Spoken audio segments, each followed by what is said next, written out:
نحادة سب ناتي الخا كتصوع خلخا لبخا تخافتو للطري زيكونس مفتح نايتك تقدو لتخل سمعتو مع تخاون تهبو إخا اتزحزن كن اتلعلو خلك حلو كازنا برسب اتزعامو أقصلي كقد فالخا خلي سلمنتايو اتبلبخا ناتي زبالخا يسب كاب تصلع خان لعلي كتال مكا وي كقد أكاز خل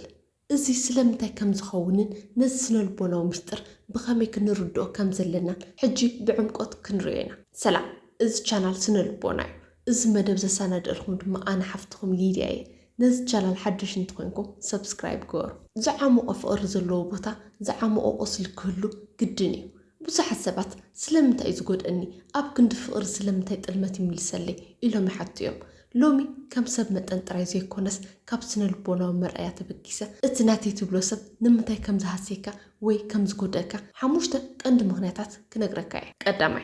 نبوزحات سبات ጭካነ ኮይኑ ዝስምዑ ግን ድማ ኣብቲ መዓልታዊ ህይወትና ኣዝዩ ዝዝውተር ስነልቦናዊ ሓቂ እዩ ሰባት ክሳብ ዝጥዕሞም እሙናት እዮም እቲ ፈተና ዝመጽእ ግን ኣብ መንጎ ረብሓኦምን ተኣማንነትኻን ምርጫ ክግበር ምስ ዘለዎ እዩ ኣብ ስነልቦና ርእሰ ምድሓን ዝበሃል ዓብዪ ሕጊ ኣሎ ደቂ ሰባት ካብ ጥንቲ ጀሚሮም ህይወቶም ንምድሓን ረብሓኦም ንምሕላው ወይ ካብ ስቃይ ንምህዳም ክብሉ ንርእሶም ቀዳምነት ክህቡ ዝተዳለዉ እዮም እቲ ዝሐዝን ግን እዚ ባህር እዚ ኣብዚ ዘመናዊ ዝምድናታትና ንውን ኣለዉ ሓደ ሰብ ይፈትወካ እየ ወይ እሙን የክብለካ ከሎ ካብ ልቡ ክኸውን ይኽእል እዩ ግናኸ እቲ ሰብ ኣብ መንጎ ናይ ውልቃዊ ዕቤት ረብሓ ሰላምን ናትካ ስምዒትን ሓደ ጥራይ ክመርፅ ምስ ዝግደድ እቲ ኣብ ውሽጡ ዘሎ ናይ ነፍሲ ምድሓን ስምዒት ይዕብልሎ ሽዑ ነቲ ናተይ ትብሎ ሰብ ከም መሳሊ ተጠቒሙ ክረግፀካ ወይ ክጎድአካ ከሎ ኣይስከፍን እዩ መብዛሕትኡ ሰብ ተኣማንነቱ ዋጋ ክሳብ ዘይሓቶ እሙን እዩ ዋጋ ዘይብሉ ተኣማንነት ንኹሉ ሰብ ቀሊል እዩ እቲ ናይ ሓቂ መንነት ግን ኣብቲ ውጥረት ዘሎ ግዜ እዩ ሓደ ዓርኪ ንዓኻ ብምሕማዩ ኣብ ስራሕ ዕቤት ዝረክብ እንተኾይኑ ሓደ መጻምድቲ ንዓኻ ብምጥላሙ ካብ ሓደ ፀቕጢ ዝገላገል እንተኾይኑ ሓደ ዝኣመንካዮ ሰብ ንዓኻ ሕሊፉ ብምሃቡ ናቱ ስም ዝሕሎ እንተኾይኑ እቲ ሰብ ንዓኻ ስለ ዝፅልአካ ዘይኮነስ ንርእሱ ካብ መጠን ላዕሊ ስለ ዘፍቅራ ጥራይ እዩ ዝጎድአካ ንዓኻ ምጉዳእ ንዕኡ ናይ ግድን ክኽፈል ዘለዎ ዋጋ ገይሩ እዩ ዝርዮ ሰባት ንዓኻ ብረብሓኦም ተደረኹም ምስ ዝጎድእኻ ኣነ ክፉእ ሰብ ኢሎም ኣይኮነን ዝሓስቡ ኣብ ክንድኡስ ንተግባራቶም ምኽንያት ይፈጥሩሉ እዚ እኮ ንመጻኢና እዩ ኣብቲ ኩነታት ካልእ ምርጫ ኣይነበረንን ንሱ እኮ ክርድእ ዘይግባእ ነይሩ ይብሉ ንሕልንኦም ከይሳቀዩ ንዓኻ ክጎድእኻ ይኽእሎም ንሳቶም ብሰላም ይድቅሱ ንስኻ ግን ብሕቶታት ትሳቐ ሰባት ንዓኻ ዝጎድእኻ ኩሉ ግዜ ክፉኣት ስለ ዝኾነ ኣይኮነን ሓደ ግዜ ንርእሶም ካብ መጠን ላዕሊ ስለ ዝፈትዎ እዩ እቲ ዝኣምናይ ሰብ ረብሑ ኣቐዲሙ ንዓና ክጎድአና ከሎ እቲ ትምህርቲ ደቂ ሰባት ክፉኣት እዮም ዝብል ዘይኮነስ እምነትኻ ንመን ትህብ ጥንቃቐ የድልዮ ዝብል እዩ ሰብ ባዕሉ ክድሕን ክብል ንዓኻ ክሓድገካ ይኽእል እዩ ስለዚ እዩ እምነትኻ ኣብ ሰብ ጥራይ ክኸውን ዘይብሉ ተኣማንነትኻ ኣብ ገዛእ ርእስኻን ኣብቶም ብተግባር ተፈተኑ ስርዓታትን ይኹን ሓደ ሰብ ንረብሕኡ ክብል ሓንሳብ ተጎዲእካ እቲ ጌጋ ናቱ እዩ ካልኣይ ግዜ ዕድል እንተይብካዩ ግን እቲ ጌጋ ናትካ እዩ ኣብ መወዳእታ ረብሓኦም ዝቐድሙ ሰባት ጊዜያዊ ዓወት ይረኽቡ ይኾኑ ግናኸ እቲ ዝዓበየ ሃብቲ ዝኾነ እሙን ሰብ ካብ ህይወቶም የጥፍኡ ካልኣይ ምትላል ርእሲ ምናልባት ካብ ኩሎም እቶም ነጥብታት ንዓና ንባዕልና ተሓተቲ ዝገብረና ስለ ዝኾነ ኣዝዩ መርር ዝበለ ሓቂ እዩ እቲ ቁስሊ ካብቲ ሰብ ጥራይ ዘይኮነስ ካብቲ ንምንታይ ዘይረእኽዎ ዝብል ናይ ገዛእ ርእስና ነቐፌታ እዩ ዝምንጩ ሓደ ግዜ ንሕና ሰባት ከምቲ ንሳቶም ዘለዎ ዘይኮነስ ከምቲ ንሕና ክኾንላ ንደልዮም ጌርና ኢና ንሪኦም ኣብ ኣእምሮና ሓደ ፍጹም ዝበሃል ስእሊ ንስእል እሞ ነቲ ሰብ ናብቲ ስእሊ ነእትዎ እቲ ሰብ ግን ነቲ ስእሊ ኣይመስልን እዩ እዚ ስነልቦናዊ ተርእዮ እዚ አይዲያላይዜሽን ይበሃል ማለት ንሓደ ሰብ ካብቲ ናይ ሓቂ መንነቱን ላዕላልዕለ ኣቢልካ ምርኣይ ንሕና ነቲ ሰብ መስትያት ንገብሮ እሞ ነቲ ኣብ ውሽጥና ዘሎ ፅቡቅ ባህርያት ኣብቲ ሰብ ንሪኦ ንሕና ቁንዓት ስለ ዝኾንና ንሱ እውን ቁኑዕ ይመስለና ንሕና ንፈትዎ ስለ ዝኾንና ንሱ እውን ካብ መጠን ላዕሊ ዝፈትወና ይመስለና እቲ ዝኣመናይ ሰብ ክጎድአና ከሎ መብዛሕትኡ ግዜ ብሃንደበት ዝመፀ ይመስለና ግናኸ ብህድኣት እንድሕሪ ተመሊስና እንተርኢናዮ እቲ ሰብ ካብ መጀመርታ ኣነ ከምዚ እየ ዝብል ምልክታት ይህበና ነይሩ እዩ ምናልባት ንኻልኦት ሰባት ክሓሚ ወይ ክጎድእ ከሎ ርኢናዮ ንኸውን ግን ንዓይ ከምዚ ኣይገብረንን ኢልና ሓሊፍናዮ ምናልባት ንእሽቶ ሓሶት ክሕሱ ከሎ ሒዝናዮ ንኸውን ግን ስለ ዝፈርሐ ኢልና ምክንያት ፈጢርናሉ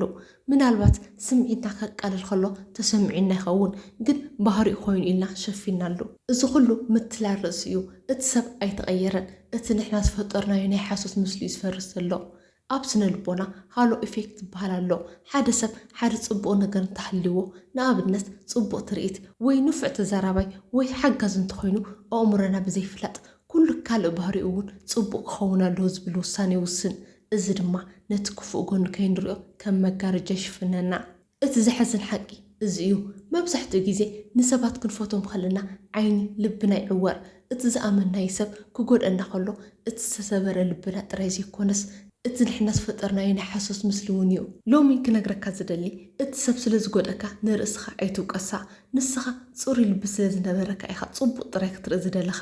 ካብ ሎሚ ጀሚርካ ንሰባት ከምቲ ክኾኑልካ ትደልዮም ዘይኮነስ ከምቲ ናይ ሓቂ መንነቶም ጌርካ ክትሪኦም ተምሃር ቀይሕ ምልክታት ምስ ዝረኣዩኻ ኣይትሕለፎም ሓቂ ምርኣይ ኣብ መጀመርታ ይሕምም ይኸውን ንድሕሪት ግን ካብ ዓብዪ ስብራት ይድሕነካ እዩ ንልብኻ ካብ ምትላል ወፃእ እያ ሽዑ ጥራይ ኢኻ ናይ ሓቂ ሰላም ክትረክብ ትኽእል ሳልሳይ ልዋህ ወይ ከዓ ዓሻ ኢሉ ክሓስበካ ከሎ እዚ ብሓቂ ዝሕርቕን ልቢ ዝሰብርን ስምዒት እዩ ሓደ ዝኣመናይ ሰብ ንለውሃትና ከም ድኽመት ንትዕግስትና ድማ ከም ዕሽነት ክሪኦ ከሎ እቲ ዝዓበይ ክድዓት እዩ እቲ ሰብ ዝተጋገዩ ዓብዪ ነገር እንተሃለወ ለውሃት ምርጫ እምበር ስእነት ኣእምሮ ከም ዘይኮነ ዘይምርዱ እዩ ንስኻ ንኩሉ ነገራት እናረእኻዮ ስለ ፍቕሪ ወይ ስለ ሰላም ክትብል ትዕገስ ትኸውን ንሱ ግን ነቲ ትዕግስትኻ ከም ዘይምርዳእ ወይ ዓሻ ምዃኑ ይትርጉሞ እዚ ናይቲ ሰብ ናይ ኣተሓሳስባ ድኽመት እዩ ገሊኦም ሰባት ኣብ ውሽጦም ተንኮለኛ ጥራይ በሊሕ ዝብል ዘበላሸወ እምነት ኣለዎም ንሓደ ቆንዕ ሰብ ምስ ረኸቡ ከም ዕድል ይጥቀሙሉ እምበር ከም ክብሪ ኣይርእይዎን ንዓኻ ዓሻ ኢልካ ሓስበካ ከሎ ንባዕሉ በሊሕ ከም ዝኾነ ንባዕሉ ንምእማን ዝገብሮ ናይ ትዕቢት ፀወታ እዩ ሓደ ስነልቦናዊ ሓቂ ኣሎ ሰባት ከምቲ ንሕና ክሕዙና ዝፈቐድናሎም ገይሮም እዮም ዝሕዙና ሓንሳብ ጌጋ ክገብር ከሎ ስቕ እንተኢልካ ካልኣይ ግዜ ንክደግም ፍቓድ ከም ዝሃብካ ይቁፀር እቲ ስቕታኻ ለውሃት እዩ ንሱ ግን ከም ዕሽነት ይወስዶ እቲ ዝኣመናዮ ሰብ ዓሻ ኢሉ ምስ ሓሰበና እቲ ዝበለፀ ግብረ መልሲ ተባኢስካ ምእማን ዘይኮነስ ብተግባር ምርዳእ እዩ ሓደ መዓልቲ ኩሉ ተንኮል ትፈልጥ ከም ዝነበርካ ብህድኣት ክትነግሮ ከለካ እቲ ሰብ ይደናገፅ እታ ንዓኻ ዓሻ ዝበለላ ነፍሲ ንባዕሉ ዝዓበየ ዓሻ ኮይኑ ይረኽቦ ለውሃት ሓይሊ እዩ ለዋህ ምዃንካ ማለት ክፉእ ንምግባር ዓቕሚ የብልካን ማለት ዘይኮነስ ክፉእ ንምግባር ዓቕሚ እናሃለወካ ንሰናይ ነገር ምምራፅካ እዩ እዚ ድማ ምልክት ልዑል ስነልቦናዊ ብስለት እዩ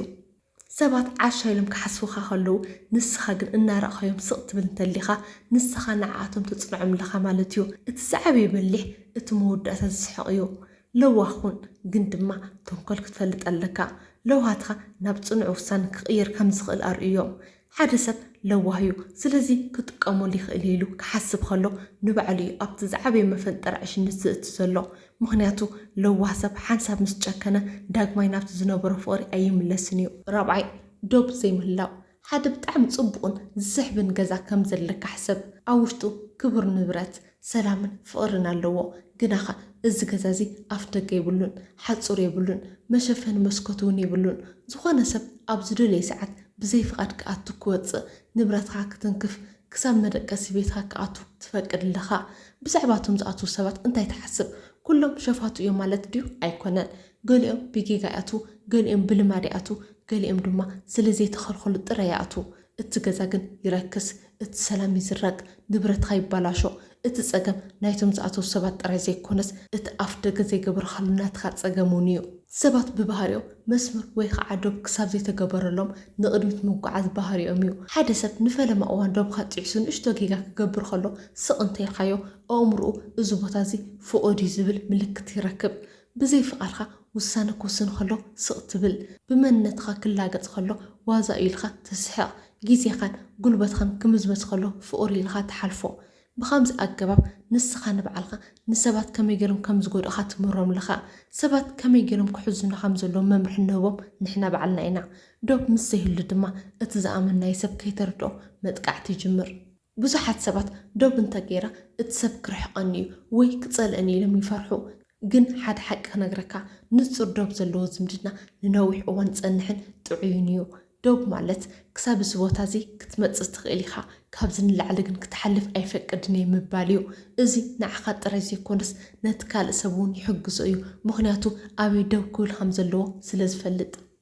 ስለዚ ዝኸበርኩም ተኸታተልቲ ሎሚ ንርእስኩም ሕተቱ ኣብ ህይወተይ ዘይተሰመረ ዶብ ኣሎ ድዩ ሰባት ግዜ ስምዒተይ ወይ ክብረይ ክረግፁ ፈቒደሎም ዶ ንሓደ ሰብ ናተይ ስለ ዝበልኻዮ ጥራይ መንነትካ ኩሕቶ ኣይትፍቀድ ጽኑዕ ዶ ቢሃሊኻ ሽዑ እቲ እምነትካ ትርጉም ክህልዎ እዩ ሓምሻይ ቅንኢ ሓደ ካብቶም ዝተሓላለኹን ንብዙሓት ሰባት ድቃስ ዝኸሉን ናይ ስነልቦና ሚስጥራት እዩ እቲ ዝሕምም ነገር እዚ ቅንኢ እዚ ካብ ርሑቕ ዘይኮነስ ካብቲ ኣዝዩ ዝቐርበካ ምሳኻ ዝበልዕን ሰተይን ሰብ ስለ ዝምንጩ እዩ ብዙሕ ግዜ ኣብ መንጎ ዕሩኽ ኣሕዋት ወይ መጻምርቲ ብዘይፍላጥ ሓደ ናይ ስልጣን ሚዛን ይፍጠር እዩ እቲ ሰብ ክፈትወካ ከሎ ብማዕረ ደረጃ ምስ ሃለኻ ጥራይ ክኸውን ይኽእል እዩ ንስኻ ግን ብሃንደበት ክትዕወት ክትጽብቕ ወይ ብስራሕኻ ክትምስገን ከለኻ እቲ ሚዛን ይናወፅ እቲ ሰብ ደስ ኢሉኒ ይብል ይኸውን ኣብ ውሽጡ ግን ሓደ ሕቶ ይለዓል ንሱ እንተደኣ ተዓዊቱ ኣነ ደኣ እንታይ ኮይነ ድሕሪ ተሪፈ ማለት እዩ እዚ ስምዒት እዚ ቅንኢ ጥራይ ዘይኮነስ ናይ ትሕትና ስምዒት እዩ ስለምንታይ እዩ ካብኣቶም ንልዓል ክትኸውን ዘይደልዩ እዚ ስነልቦናዊ ሓቂ እዩ ሰባት ክትዕወት ይደልዩ እዮም ግን ልዕሊኦም ክትኸውን ከለኻ እቲ ንዓኻ ዝነበሮም ናይ ምቁፅጻር ስልጣን ወይ ናይ ምድንጋፅ ስልጣን ዝጠፍአ ይመስሎም ንስኻ ትሕት ኢልካ ከለኻ ንሳቶም ረድእቲ ወይ መኻሪ ብምዃን ብልጫ ከም ዘለዎም ይስምዖም ነይሩ ንስኻ ሓያል ክትኸውን ከለኻ ግን እቲ ረድኤቶም ስለ ዘየለይካ ቦትኦም ዝሰኣኑ ይመስሎም እዚ ድማ ከይተረድኦም ንዓኻ ንታሕቲ ክስሕቡኻ ይገብሮም